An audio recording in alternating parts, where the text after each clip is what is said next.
चलो तो देखो भैया, जनवरी अटेम्प्ट आपने दे दिया है। सेमीकंडक्टर का टॉपिक अगर देखिए, उसमें जो लॉजिक गेट का सवाल है लगभग लगभग देखा गया, हर बार आया ही आया है 25, 24, 23। अब मैं पढ़ा रहा हूँ 26 का सवाल, प्रिपेयर करके रखना अप्रैल के अटेम्प्ट के लिए। तो अगर मैं देखूं यहाँ पर सवाल में हमें बोला गया ट्रूथ टेबल क्या रहेगा इस सर्किट का।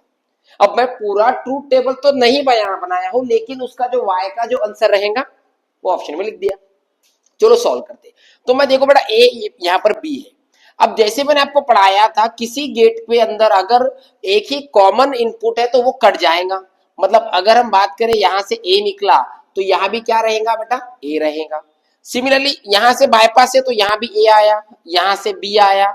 अब ये कौन सा गेट है बताओ भैया, ये है अपना एंड गेट। एंड गेट माने कि दोनों का मल्टीप्लीकेशन हो जाएगा, तो ये हो जाएगा ए इंटू बी और उस पे लग जाएगा निगेशन। निगेशन क्यों लगेगा, बिकॉज यहाँ पर नॉट है। अब आगे देखें तो फिर से कॉमन इनपुट, ये भी कट गया, ये एज इट इज यहाँ तक आ गया। तो यहाँ जो आपका बच रहा है वो बच रहा है ए इंटू बी का निगेशन और आपका ऊपर है ए। अब इन दोनों का इसमें से ट्रांसफर करना है, माने कि अगेन एंड गेट, और एंड गेट में हमने पढ़ाया था अगेन इन दोनों का इनटू होगा। मतलब अगर मैं अल्टीमेटली बात करूं तो मुझे निकालना है y is equals to a into bracket a into b का निगेशन। अभी निगेशन वर्ड यूज क्यों कर रहा हूं, बिकॉज मैथ्स के अंदर लॉजिक आपने पढ़ा है, आपको निगेशन पता है, उल्टा करना पता है।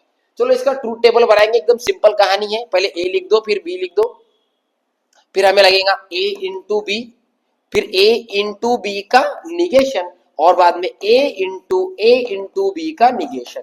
देख लिए भाई, मैथ में किया है सब ये, ठीक है। अब हम कुछ नहीं करेंगे, आपको मालूम है। तो चलो बोलो 0 0 1 1 0 1 0 1 T T F F T F T F लर है ना, इंटू कर ले बेटा। 0 इंटू 0 0 0 इंटू 1 0 1 इंटू 0 0 1 1 1। अब a इंटू बी का निगेशन माने कि इसका उल्टा, तो क्या ये 1 1 1 0 बन गया।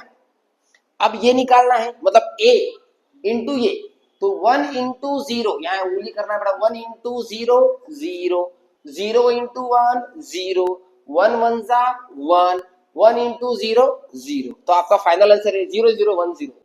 कौन सा है, ऑप्शन नंबर ए। आ गया समझ में, फिर मिलेंगे।